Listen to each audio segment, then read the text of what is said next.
नागरिकों के अधिकारों की सशक्त पुष्टि और सरकारी उदासीनता की कड़ी निंदा करते हुए भारत के सर्वोच्च न्यायालय ने महाराष्ट्र राज्य सरकार को दक्षिण मुंबई में 2 रेसिडेंशियल फ्लैटों को खाली करने का आदेश दिया, जो बिना किसी औपचारिक समझौते या कानूनी मंजूरी के 8 दशकों से पुलिस के कब्जे में है। नेहा चंद्रकांत श्रॉफ और अन्य बनाम महाराष्ट्र राज्य और अन्य नामक मामले में यह ऐतिहासिक निर्णय आया, जिसमें 2024 के बॉम्बे हाईकोर्ट के उस फैसले को पलट दिया गया जिसमें अपीलकर्ताओं की याचिका को खारिज कर दिया गया था और उन्हें दीवानी उपाय अपनाने की सलाह दी गई थी। सुप्रीम कोर्ट के फैसले ने न केवल याचिकाकर्ताओं को लंबे समय से खारिज की गई राहत प्रदान की, बल्कि सार्वजनिक प्राधिकरण के दुरुपयोग और नागरिकों के अधिकारों की रक्षा के लिए न्यायपालिका के संवैधानिक कर्तव्य के बारे में एक मजबूत संदेश भी दिया। उल्लेखनीय है कि यह विवाद फ्लैट नंबर 11 और 12 पर केंद्रित है, जो मुंबई के सबसे प्रमुख और महंगे आवासीय क्षेत्रों में से एक ओपेरा हाउस के AR रंगेकर मार्ग पर अमर भवन की तीसरी मंजिल पर स्थित है।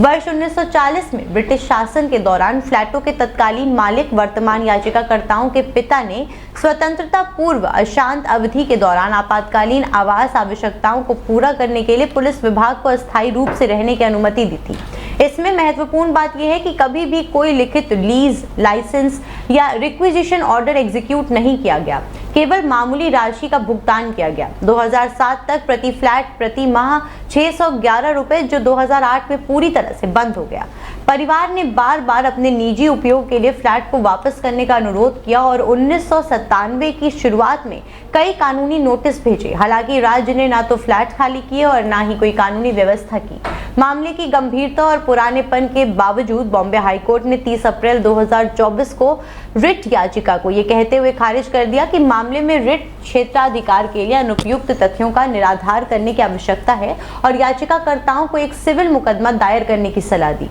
ये एक ऐसी प्रक्रिया जिसमें दशकों का समय और लग सकता है। 8 अप्रैल 2025 को अपना निर्णय सुनाते हुए न्यायमूर्ति JB पारदीवाला और न्यायमूर्ति R महादेवन की सुप्रीम कोर्ट की पीठ ने हाईकोर्ट के फैसले को खारिज कर दिया और स्पष्ट रूप से माना कि इस असाधारण मामले में रिट क्षेत्राधिकार का प्रयोग करने से इनकार करके हाईकोर्ट ने गलती की।